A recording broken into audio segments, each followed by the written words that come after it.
जब हम मुगल साम्राज्य के बारे में सोचते हैं तो क्या ख्याल आता है? यही ना कि बड़े बड़े किले, शानदार लड़ाइयां।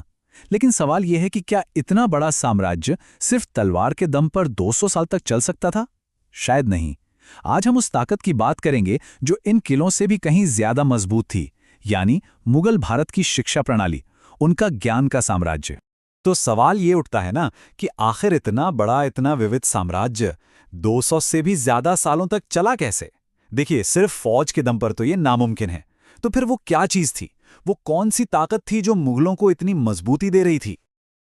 इसका जवाब ना उनकी शिक्षा प्रणाली में छिपा है। मतलब सेनाओं और किलों से भी आगे बढ़कर मुगलों ने असल में एक ज्ञान का साम्राज्य खड़ा किया था। और ये एक ऐसा ढांचा था जिसने ना सिर्फ बेहतरीन एडमिनिस्ट्रेटर्स तैयार किए, बल्कि पूरे समाज को एक नई दिशा भी दी। तो चलिए देखते हैं कि ये शिक्षा प्रणाली थी कैसी। इसको समझने के लिए ना हमें इसके द्विस्तरीय ढांचे को देखना होगा। ये सिस्टम भी बिल्कुल उस समय के समाज की तरह ही बटा हुआ था। तो देखिए, मुगल भारत में ना शिक्षा की दो नदियां एक साथ बह रही थीं। एक तरफ थी मुस्लिम प्रणाली, जिसमें मकतब और मदरसे थे, और दूसरी तरफ थी हिंदू प्रणाली, जिसमें पाठशाला और विद्यापीठ थे। मकसद तो दोनों का एक ही था, ज्ञान को फैलाना, लेकिन रास्ते वो जरा अलग थे। चलिए पहले मुस्लिम प्रणाली को समझते हैं। इसकी नींव थे मकतब। ये शब्द आया है अरबी के कुतुब से, जिसका मतलब होता है लिखना। इसे आज के प्राइमरी स्कूल जैसा समझ सकते हैं। बिल्कुल वही काम, बच्चों को लिखना पढ़ना और बेसिक मैथ्स सिखाना। तो मकतब में बेसिक पढ़ाई पूरी हो गई। इसके बाद नंबर आता था मदरसों का। अब ये थे हायर एजुकेशन के बड़े बड़े सेंटर्स, बिल्कुल आज के कॉलेजों की तरह।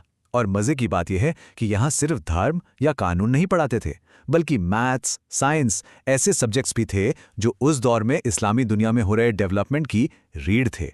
और देखिए, ये सिर्फ कही सुनी बातें नहीं हैं। ये जो हाथ से लिखे नोट्स हैं ना, ये इसका पक्का सबूत हैं। इनमें एकदम साफ साफ लिखा है, मकतब प्राइमरी स्टडी के लिए और मदरसे हायर लर्निंग के लिए। ये नोट्स हमें सीधे उस दौर में ले जाते हैं और दिखाते हैं कि हाँ, ये 2 टियर सिस्टम कोई कल्पना नहीं, बल्कि जमीनी हकीकत थी। अच्छा, स्कूल तो थे, पर इनमें पढ़ाते क्या थे? और क्या सिलेबस हमेशा एक जैसा रहा या समय के साथ बदला? चलिए अब जरा करिकुलम के इस सफर पर नजर डालते हैं। तो बात यह है कि मुगल करिकुलम कोई पत्थर की लकीर नहीं था। अरे वो तो शासकों के साथ बदलता रहता था। जैसे हुमायूं ने एस्ट्रोनॉमी और ज्योग्राफी जैसे सब्जेक्ट्स शामिल किए, फिर आए अकबर और उन्होंने तो सिलेबस में एक तरह से क्रांति ही ला दी। लेकिन फिर जब औरंगजेब का दौर आया तो फोकस वापस धार्मिक शिक्षा पर चला गया। इससे पता चलता है कि हर बादशाह की अपनी सोच, अपनी प्राथमिकताएं थीं। और अकबर के सुधार कितने बड़े थे, इसका अंदाजा अबुल फजल की इस एक बात से लग जाएगा। वो कहते हैं, हर किसी को नैतिकता, अंकगणित, ज्यामिति, खगोल विज्ञान, सरकार के नियम और इतिहास पढ़ना चाहिए। जरा सोचिए, उस जमाने में शिक्षा को लेकर इतनी मॉडर्न और प्रोग्रेसिव सोच, कमाल है ना? ठीक है, तो पढ़ाई लिखाई तो हो रही थी, पर यह सब सिर्फ किताबों तक ही नहीं था। इसका सीधा असर लोगों के रोजमर्रा की जिंदगी पे पड़ रहा था, उनके काम धंधों पर, उस दौर की टेक्नोलॉजी पर। चलिए देखते हैं कि कैसे। असल में इसी एजुकेशन सिस्टम से वो सारे स्किल्ड प्रोफेशनल्स निकल रहे थे जो पूरा साम्राज्य चला रहे थे। मतलब चाहे वो मनसबदार हों जो आर्मी और एडमिनिस्ट्रेशन देखते थे, या हकीम जो इलाज करते थे, या फिर वो आर्किटेक्ट्स और क्राफ्ट्समैन जो शानदार इमारतें बनाते थे। हर जगह पढ़े लिखे लोगों की जरूरत थी और यह सिस्टम उस जरूरत को पूरा कर रहा था। एक उदाहरण लेते हैं मनसबदार का। अब ये सिर्फ एक पोस्ट नहीं थी, ये अपने आप में एक पूरा सिस्टम था। उन्हें एक जात नंबर दिया जाता था जिससे उनका रैंक और सैलरी तय होती थी। फिर उन्हें सवार यानी कुछ तय घुड़सवार भी रखने होते थे, और इन सब की बाकायदा चेकिंग, रजिस्ट्रेशन सब होता था। मतलब पूरा मामला काफी ऑर्गेनाइज था। और ये कहानी सिर्फ नौकरियों की नहीं है। इसी पढ़ाई लिखाई ने उस दौर में टेक्नोलॉजिकल इनोवेशंस को भी जबरदस्त बूस्ट दिया। और इस एजुकेशन का असर हमें उस दौर के कमाल के आविष्कारों में साफ दिखता है। सोचकर देखिए, मेटलर्जी इतनी एडवांस्ड थी कि बिना किसी जोड़ के आसमान के ग्लोब बन रहे थे। दमिश्क स्टील की तलवारों की धार का तो पूरी दुनिया में डंका बजता था। इंजीनियरिंग का कमाल तो देखिए, पहाड़ों पर तोपे ले जाने के लिए उन्हें टुकड़ों में बनाते थे और फिर ऊपर जाके जोड़ देते थे। और जंतर मंतर जैसी ऑब्जर्वेटरीज, वो तो आज भी हमें हैरान कर देती हैं। लेकिन जैसा कि हर सिस्टम के साथ होता है, इसकी भी अपनी कुछ कमियां थी। तो एक बैलेंस नजरिया रखने के लिए हमें इसकी कमजोरियों पर भी बात करनी होगी।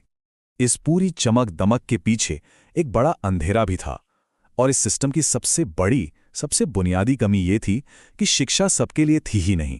ये कोई हक नहीं था, बल्कि कुछ गिने चुने लोगों का प्रिविलेज था। आम जनता को पढ़ाना लिखाना वो तो कभी मकसद था ही नहीं।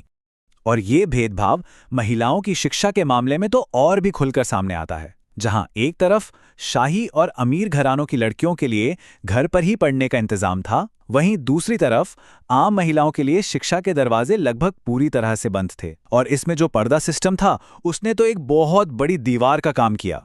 और जाहिर है, जब आम लोग पढ़े लिखे नहीं होते तो उसके नतीजे बहुत गंभीर होते हैं। एक सोर्स में इस बारे में एक बहुत ही कड़वी सच्चाई लिखी है।